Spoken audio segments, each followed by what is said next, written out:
It's been a quiet week in Lake Wobegon, Minnesota, my hometown, out on the edge of the prairie.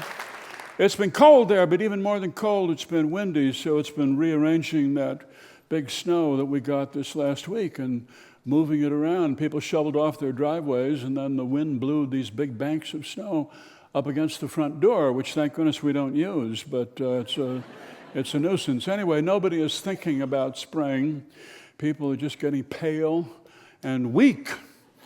Old men sitting there in the sidetrack tap can barely lift a glass of brandy up to their lips. Old men sitting out in the fishing shacks out on the ice, sitting there with a line down through a hole. If any considerable fish were to grab hold of that line, they could pull those feeble old men down through that hole, which would strip the clothes right off them, and they would be down on the bottom, they would drown, and they'd be eaten by turtles. But man's got to do what a man's got to do. Only exercise is shoveling, and for people my age, in my age group, what I think of as the pre-millennials,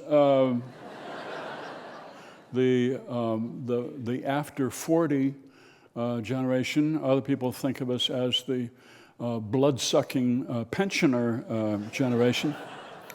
For people my age, we have grandchildren who do our shoveling for us, and so we get very, very, very little exercise. The only exercise I get really is when I am asked to unscrew a lid off a jar of pickles, and that doesn't happen all that often. I used to get exercise reaching down big reference books off a high shelf, but now I just, of course, look these things up on Google, and in 1/2 second, you get 462,000 results, not necessarily arranged in the most reliable order, but it's what we have. There's no heavy lifting involved, and we are grateful for this. It was Ash Wednesday. On Wednesday, of course, people came to church to have Pastor Liz or Father Wilmer mark their foreheads with ash. Dust art thou, and unto dust thou shalt return. Father Wilmer was feeling very sick with the flu, and so he was wondering if maybe as he put the ashes on, he was also administering flu as well. Dust art thou, and now here's a little bit of nausea to go with it. Pastor Lives gave a sermon on the passage from the Gospel of Matthew in which Jesus cautioned his followers not to be ostentatious about their faith and not to pray, make a big show of prayer in public, which showed that the Lord was omniscient and he knew that Ted Cruz would be running for president. But Lent is here, and now we are asked to give up something in remembrance of Jesus' 40 days on the desert, in which he took no food, and he was thirsty, and he was sorely tempted, even though he was the Son of God. Somehow giving up coffee does not seem adequate for this. I am giving up going to Florida in March, but mainly it has to do with looking in your heart and trying to come to terms with yourself. Valentine's Day is Sunday, as you know, which is the anniversary of the Valentine's Day massacre in Minnesota, which was in 1936, which was how my mother met my father. My dad was a railway mail clerk, and he was sorting mail in the mail car, which 2 cars behind the engine on the Empire Builder. He was on the run from St. Paul Union Depot out to the West Coast, and the train stopped in Fargo, and there was a big blizzard going on, and the Bugs Peterson gang decided to rob the train. These were Norwegian burglars, and so they did not wear masks. They wore carnation buttonniers, and they thought that if they were wearing flowers, nobody would ever guess that it was them. And my dad heard a gunshot, and the gang came in the door. They'd blown the lock off the door, and they had this beautiful, slender woman hostage who became my mother, and they had her by the wrist. She was on her way out to the West Coast to audition for a part in a movie which eventually was taken by Ruby Keillor, who's a very distant relative. But anyway, the gang seized this big mail sack with U.S. Mint written on the side of it, and they headed up the ladder to the roof of the mail car. As the train took off from Fargo, they ran along the top of the train, holding my mother by the wrist. They had this sack which contained $2 million in 50s and hundreds, and they headed all the way back to the parlor car at the rear of the train, and my father was giving chase along the roof. The train was going 70 miles an hour, and the Bugs Peterson gang was prepared to jump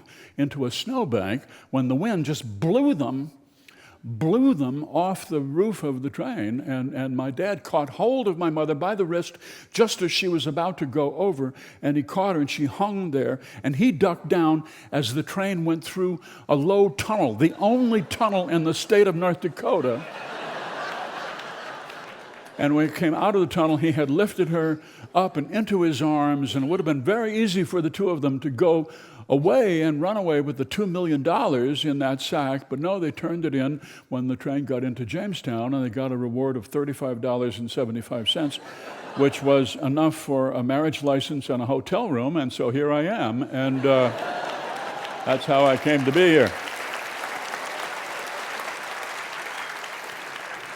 It's a romantic story, and I loved it growing up because I was not a romantic kid myself, and how could I be? I was in the 8th grade when I finally discovered girls. I was 6 feet tall, and I weighed 145 pounds, and I wore these wire-rimmed glasses, and I had a habit of squinting to push the glasses up on my nose. A terrible, terrible habit. It makes you look freakish. And I wore clothes that had been handed down from my much older brother, clothes that were chosen for durability, not for style, and which smelled of mothballs. And I came from a family without much money. We had no money for things like cologne or even deodorant. I splashed liniment on myself every day, but it was not the same thing, is it? No, it's not. Valentine's Day back in grade school was a day when you came with Valentines for everybody in your class. Everybody you were to give a Valentine to. So you came with a bag of 31 Valentines. You know, won't you be my Valentine? That was the rule. And if you didn't, then you were sent home. You even gave Valentines to the other boys in the class, which was how same-sex marriage came about. You know, Larry got a Valentine from Jimmy, and they were confused. We were all confused. And before they knew it, you know, they had a house and a 30-year mortgage, and furniture and a bunch of stainless steel serving trays. And I wanted girls to like me, but I didn't want it to go beyond that, which it so easily can. You know, you give a girl a Valentine, and then a week or 2 weeks go by, and then she calls you up, and she says, "Where are you? Where are you? You asked me to be yours, and then you just disappear? How can you treat me this way? I'm crushed. I've never been, how can you treat another human being like this? You say, be mine, and then you just disappear." And so a couple months later, without really intending this, you're wearing a tuxedo, and you're in the church basement, and you're opening up gifts in silver wrapping with silver ribbons, and there are a whole lot of relish dishes, and there are 3 or 4 toaster ovens and stainless steel serving trays. Maybe this was how Solomon got 1,000 wives. He was just a romantic guy, and he sent more Valentines than he intended. I mean, you take a look at the Song of Solomon, and it's very florid, literally very florid. I mean, he writes, "Come, my beloved, let us go forth into the fields, let us go into the vineyard," and so forth, and see the vines and the grape blossoms and so forth. I mean, the guy just wanted to go into his garden, but women took this as a metaphor, and he just kept getting married 1,000 times. Had 1,000 stainless steel serving trays. Solomon did, and he left us the Song of Solomon, the initials of which are SOS. Don't forget that. All right. Now you see a woman and you care about her. You see a woman and men have this. They think of themselves as rescuers. We do, and we see this woman and she seems unhappy or lonely, and we want to rescue her.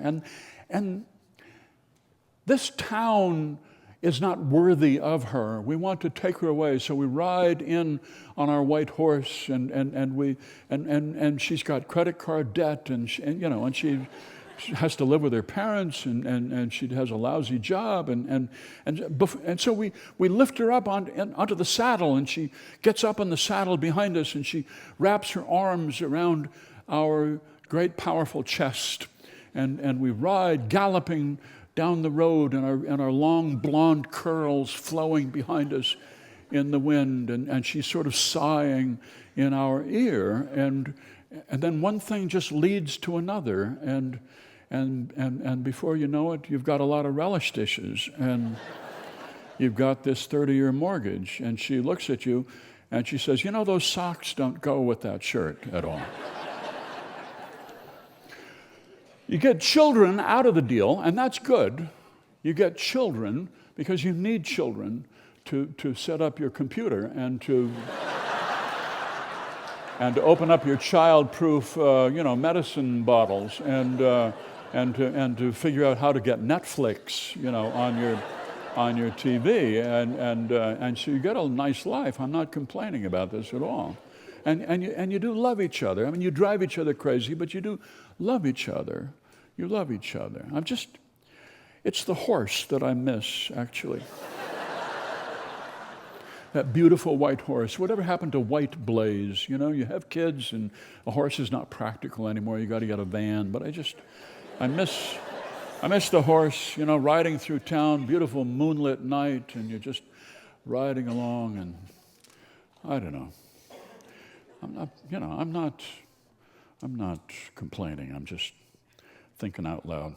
Anyway, that's the news from Lake Wobegon, where all the women are strong, all the men are good looking, all the children are above average.